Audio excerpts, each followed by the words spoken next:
Allô tout le monde, bienvenue sur ma chaîne Booktube. Aujourd'hui, j'ai une toute nouvelle recommandation qui est en dehors de ma zone de confort de d'habitude. Si vous cherchez une histoire semblable, aussi épique que Game of Thrones, je vous conseille de rester.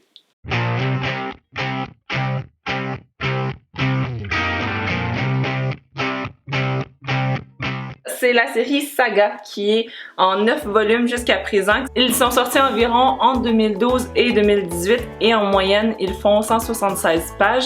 Donc ça se lit vraiment très bien. Entre 45 minutes, 1 heure, je dirais.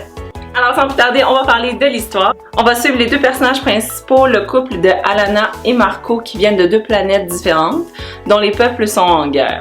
Elle est ailée et vient de la planète Continent. Lui a des cornes et vient de la couronne et peut faire de la magie. Les deux peuples saillissent et s'entre-détruisent, donc vous pouvez imaginer à quel point c'est un sacrilège quand les deux tombent amoureux et conçoivent un enfant.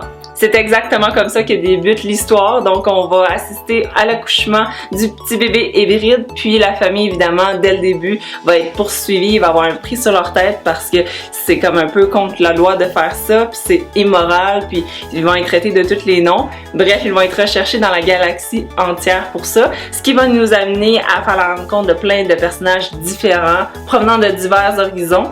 Et une des raisons pourquoi ça m'a fait penser à Game of Thrones, c'était justement qu'on suivait le parcours de plusieurs personnages en même temps, puis à un moment donné, leurs chemins se croisent. Ils parlent pas nécessairement tous la même langue et ont des coutumes et des croyances différentes. Puis bref, comme la série de HBO, on peut s'attendre à du sexe, de la violence et des combats. C'est très graphique, vous serez prévenus.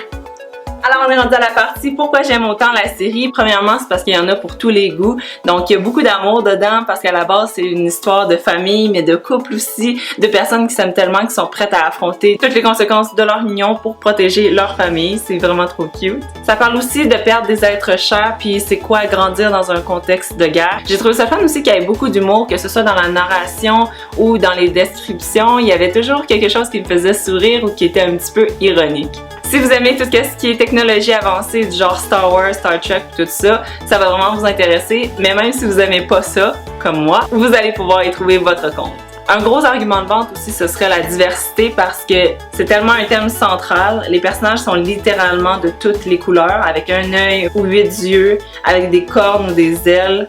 Et l'homosexualité est autant présente que l'hétérosexualité. Parlant de ça, il y a même un personnage qui va être hermaphrodite, ce qui est vraiment très intéressant, je trouvais, parce que à part si tu lis une histoire que c'est vraiment le personnage central, c'est son histoire, comment il vit avec ça, là c'est comme un personnage dans une histoire très vaste qui est pas concentré là-dessus, mais le personnage est là. Donc je trouvais ça vraiment bien pensé. Puis c'est pas un spoiler, puis il y en a pas vraiment dans cette vidéo-ci. On le voit vraiment dès qu'on la rencontre, puis c'est plus loin dans la série.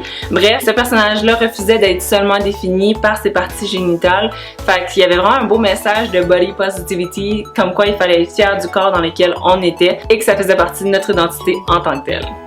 Dans cette section-ci, je voulais parler un petit peu plus de l'analyse en profondeur, surtout avec les personnes qui l'avaient lu, mais si vous l'avez pas lu et que vous cherchez encore des arguments pour vous convaincre, vous pouvez rester. Sinon, si vous voulez rentrer dans cette série-là avec aucune attente, je vous conseille de skipper cette partie-là, parce que même si je dis aucun spoiler, je parle quand même de plusieurs éléments qui se trouvent dans l'histoire. On va commencer avec la magie. Donc j'ai trouvé que cet aspect-là était intéressant parce que le système était là pour aider certaines fois, mais l'auteur s'en servait pas à toutes les sauces, à tout bout de champ quand ça faisait son affaire. Donc ça, j'ai trouvé ça bien, c'était bien dosé. Sinon, une des choses que j'ai adoré, c'est la subtilité. Je pense que ça fait comme 3-4 fois que j'en parle sur cette chaîne-là, mais c'est quelque chose que je regarde beaucoup, puis que j'aime vraiment beaucoup quand c'est bien fait, ce qui était le cas de celui-ci. Puis en plus, eux, il y avait un défi supplémentaire parce que c'était que visuel. Donc à part dans la narration, à la limite, tu pouvais juste donner les infos que tu avais sur ce monde-là dans les dialogues, faire de l'info-dumping, donc nous dire toutes les affaires, puis ça nous intéresse pas.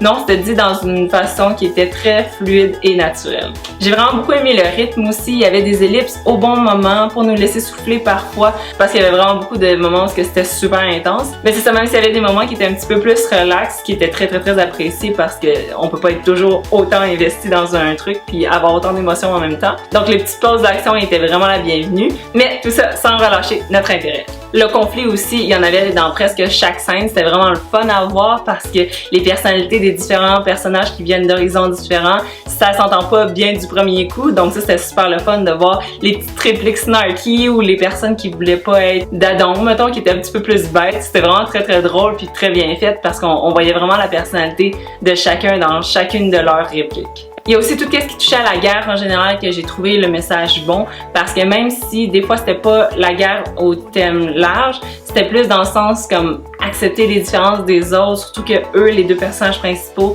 Alana et Marco, ont réussi à avoir la famille qu'ils ont parce qu'ils ont réussi à s'ouvrir aux différences des autres, puis ils vont apprendre à connaître d'autres personnages qui sont très différents d'eux, qui leur ressemblent pas du tout. Alors c'est ça, le message principal, c'est de montrer l'importance d'accepter les autres. Puis j'ai aimé aussi quand il parlait que tout acte de violence, aussi minime soit-il, avait des répercussions sur les autres à long terme. Et finalement, une des choses que j'ai le plus aimé, qui m'a fait le plus penser à Game of Thrones, c'était l'absence de plot armor. Pour ceux qui savent pas c'est quoi, c'est juste un terme technique pour dire que l'auteur va protéger ses personnages préférés pour pas qu'ils meurent pour vrai, même s'ils mettent dans des dangers que normalement, ça a été impossible pour eux de s'en sortir. Puis là, non seulement il s'en sort, mais il est à peine blessé. Ça, c'est un petit peu tiré par les cheveux, mettons. Mais bref, pour revenir à la saga, nos personnages préférés pouvaient mourir d'un tome à un autre. Puis c'était vraiment très poignant parce qu'on a appris à les connaître, on s'est attaché tout ça. Mais le monde de Game of Thrones, comme celui de Saga, est un monde injuste, chaotique, où les vilains sont pas nécessairement punis pour leurs mauvaises actions et les gentils sont pas nécessairement récompensés pour leurs bonnes valeurs. Donc ça, j'ai trouvé ça très intéressant, satisfaisant et rafraîchissant. On est maintenant rendu au moment où je vais parler d'art parce que c'est quand même un roman graphique. Donc j'aimais ça au niveau des bulles, comment il y avait un jeu avec les couleurs, mais aussi la forme des bulles, la police d'écriture. Puis ça a été vraiment très bien exploité pour nous montrer les différents langages, les différents tons aussi. La gestuelle aussi, comment que les personnages étaient dessinés, dont mon préféré, Goose, c'est genre le petit phoque full sympathique qui est mignon. Je voyais toutes ses mimiques, puis à la limite j'entendais quasiment sa petite voix toute innocente dans ma tête. En plus par la troisième personne. Je trouvais ça trop cute quand il disait Goose doesn't know who you think you are, but Goose thinks bla bla bla bla. C'est trop cute. La couleur aussi, tous les personnages étaient tellement bien colorés, c'est vraiment très beau visuellement, puis les expressions des personnages étaient tellement bien travaillées que c'était vraiment très réaliste. J'ai vraiment souligné le rôle du visuel dans l'histoire parce que je trouve que l'art a permis d'écrire un tellement plus gros impact que si ça avait été juste un roman. Prenez le personnage des robots par exemple, ils n'ont pas de visage, donc ça a dû être un gros défi pour l'illustratrice de leur insuffler une personnalité puis des émotions pour qu'on arrive à s'imaginer ce qu'ils ressentaient. Et finalement, la direction photo a tellement été très bien exécutée que j'avais l'impression de voir un film, littéralement. Comment les plans étaient divisés, c'était jamais la même chose d'un à l'autre. Puis pour ceux, c'est ça qui ont des préjugés envers les romans graphiques parce qu'ils se disent que c'est comme une BD avec les carrés standards, tout ça.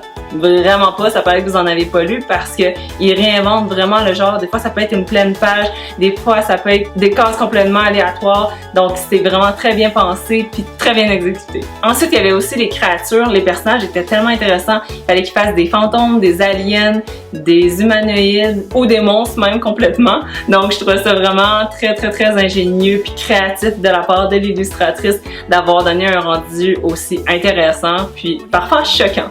Je pense à certains personnages, entre autres, là, c'était quelque chose. Alors, en conclusion, comme j'ai dit dans la partie art, si vous avez des préjugés envers les romans graphiques, Sérieux. c'est vraiment pas comparable à la BD conventionnelle. Puis moi j'ai seulement lu toute la série Saga. Je pense que j'ai lu aussi les Watchmen, que là aussi il y avait une très bonne direction photo qui me donnait l'impression que je regardais un film.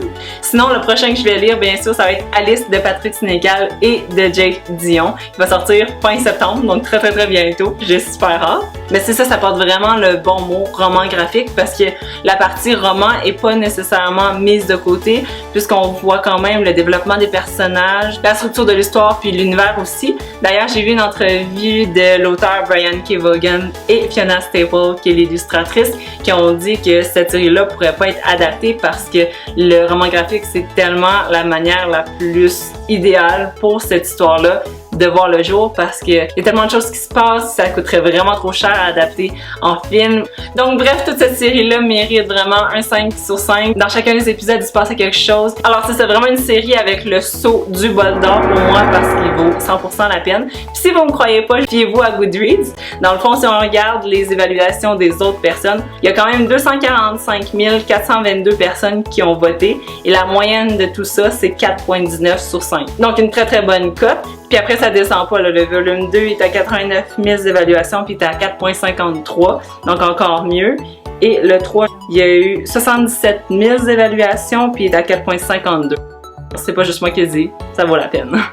Alors en conclusion, si vous voulez des cliffhangers, si vous voulez vous perdre dans ce vaste univers, si vous voulez apprendre à connaître des personnages, puis faire vraiment votre deuil, si vous voulez les perdre, c'est vraiment une série pour vous. De grâce, essayez-le. En ce moment, comme j'ai dit, il y a seulement 9 volumes qui sont sortis. Donc ça, c'est le dernier qui est sorti en 2018. Puis les auteurs avaient annoncé qu'ils prenaient une pause indéterminée. Donc j'espère que le confinement a pu leur permettre de brainstormer des idées et qu'il va y avoir quelque chose en 2020-2021. Mais il n'y a rien qui est confirmé. Donc en attendant, lisez-le, relisez-le et vous allez avoir plein de bonnes émotions et de mauvaises aussi. J'ai eu des frustrations. Alors voilà, c'était tout pour ma critique d'aujourd'hui. J'espère que vous l'avez appréciée. Likez-la si elle vous a donné envie. Si vous allez peut-être considérer l'essayer, laissez-moi savoir ça dans les commentaires. Sur ce, si vous voulez plus de recommandations de livres, je vous invite à vous abonner à ma chaîne et on va se revoir la semaine prochaine. Bye!